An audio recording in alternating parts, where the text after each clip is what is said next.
Mark loved hiking in the woods. He enjoyed the fresh air, the scenic views, and the solitude. He often went alone, carrying only a backpack with some essentials and his phone. He felt safe and free in nature. One day, he decided to explore a new trail that he had heard about from a friend. It was supposed to be challenging but rewarding, with a waterfall at the end. He packed his gear and drove to the trailhead, eager to start his adventure. He followed the signs and soon found himself in a dense forest, surrounded by tall trees and chirping birds. He felt a surge of energy and excitement as he walked along the path, admiring the beauty of nature. He checked his phone and saw that he had no signal. He shrugged and put it back in his pocket. He didn't need to call anyone or check his messages. He was here to enjoy himself. He walked for about an hour, feeling more and more relaxed and happy. He wondered how far he was from the waterfall. He hoped it would be worth the hike. He turned a corner and saw a clearing ahead. He smiled and quickened his pace, thinking that maybe he had reached his destination. But as he stepped into the clearing, he felt a sudden blow to the back of his head. He fell to the ground, unconscious. When he woke up, he felt a throbbing pain in his head. He opened his eyes and saw that he was in a dark room, lying on a metal table. He tried to move, but realized that he was strapped down by wires and electrodes. He felt a surge of fear and confusion. Where was he? What had happened? Who had done this to him? He looked around and saw that he was not alone. There were two men in white coats standing next to him, holding clipboards and pens. They looked at him with cold and curious eyes. "Ah, you're awake," one of them said. "Good. Who are you? Where am I? What are you doing to me?" Mark asked, his voice trembling.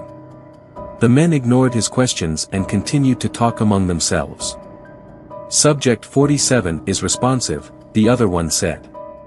"Vital signs are stable." "Excellent," the first one said. "Let's begin the experiment." Mark felt a surge of panic. Experiment? What experiment? He tried to struggle, but the wires held him down. He felt helpless and terrified. "Please, please, let me go," he begged. "I don't know who you are or what you want from me. Please, just let me go." The men ignored his pleas and pressed some buttons on a console next to the table. Mark felt a jolt of electricity run through his body. He screamed in agony. The men watched him with interest, taking notes on their clipboards. "Interesting," one of them said. "Subject 47 shows high levels of pain tolerance." "Indeed," the other one said. "Let's increase the voltage." They pressed more buttons and Mark felt another jolt of electricity, stronger than before. He screamed louder, feeling like his body was on fire. He didn't know how long they tortured him for. It felt like an eternity. He lost track of time and space. He only knew pain and fear. He wondered why they were doing this to him. What did they want from him? What did they hope to achieve? He wondered if anyone would ever find him or save him. He wondered if he would ever see his family or friends again. He wondered if he would ever escape this nightmare. Mark felt a wave of relief when the men finally stopped the experiment. He was exhausted and in pain, but he was still alive. He hoped that they would let him go now, or at least explain why they had kidnapped him and tortured him. He looked at them with pleading eyes, hoping to see some compassion or remorse. But they only looked at him with indifference and boredom. "Are you done?" Mark asked weakly. "Can you please let me go?" The men shook their heads. "No, we're not done," one of them said. "We're just getting started." "What do you mean?" Mark asked, feeling a new surge of fear. "What are you going to do to me?" The men exchanged a glance and smiled. "You'll see soon enough," the other one said. "But first, we need to move you to another location." "Another location?" Mark asked. "Where?" The men didn't answer. They unstrapped him from the table and lifted him up. They carried him out of the room and into a corridor. Mark saw that he was in a large facility, full of metal doors and pipes and wires. He heard noises and voices coming from different rooms. He wondered how many other people were here, and what they were doing to them. He felt sick and dizzy. He wanted to escape, but he had no strength or chance. The men took him to an elevator and pressed a button. The doors closed and the elevator started to descend. Mark felt a sinking feeling in his stomach. He wondered where they were taking him. He tried to communicate with the men, hoping to get some answers or sympathy. "Who are you?" he asked. "What are you doing here?" The men looked at him with amusement. "We're scientists," one of them said.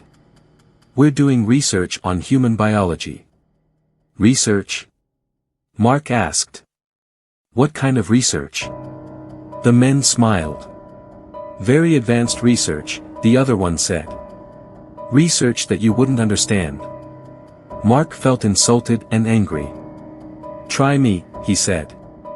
"I'm not stupid. I have a degree in engineering. I know a lot about science and technology."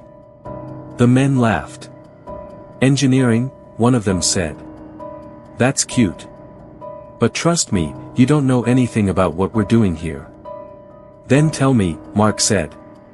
"Why are you doing this to me? What do you want from me?" The men looked at each other and nodded. "Fine," one of them said. "We'll tell you. But don't expect to believe us." They waited until the elevator stopped and the doors opened. They dragged Mark out of the elevator and into another corridor. Mark saw that they were in an underground facility, deeper than the previous one. He saw more metal doors and pipes and wires, but also strange machines and devices that he had never seen before. He saw screens and monitors showing images and data that he couldn't comprehend. He saw people in white coats and suits walking around, talking on phones or tablets or headsets. He saw security guards with guns and badges patrolling the area. He felt like he was in a sci-fi movie, but not a good one. He felt like he was in hell. The men took him to a large metal door at the end of the corridor. They scanned their badges and entered a code on a keypad. The door opened and they pushed Mark inside. Mark saw that he was in a circular room, with a metal platform in the center. There were wires and cables connecting the platform to a console on the wall. There were also cameras and speakers around the room, recording everything that happened inside. There was no one else in the room, except for another man in a white coat who was waiting for them by the console. He looked at Mark with curiosity and excitement. "Ah, there you are," he said. "I've been expecting you." The man in a white coat walked over to Mark and examined him closely. He touched his face, his hair, his arms, his legs. He smiled and nodded. "Yes, yes," he said. "You're perfect. Just what we need." Mark felt violated and disgusted by the man's touch. He tried to pull away, but the men held him firmly. "Who are you?" Mark asked angrily. "What do you want from me?" The man looked at him with amusement. "I'm Dr. Lee," he said. "And I want to study you." "Study me?" Mark asked. "For what?" Dr. Lee smiled wider. "For science," he said. "For knowledge. For progress." He gestured to the platform in the center of the room. "That's where you're going," he said. "That's where we'll send you." "Send me?" Mark asked, feeling more confused and scared. "Send me where?" Dr. Lee laughed.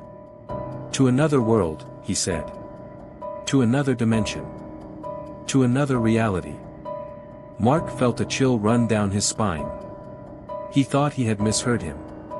He thought he was joking. He thought he was crazy. But he wasn't. He was serious.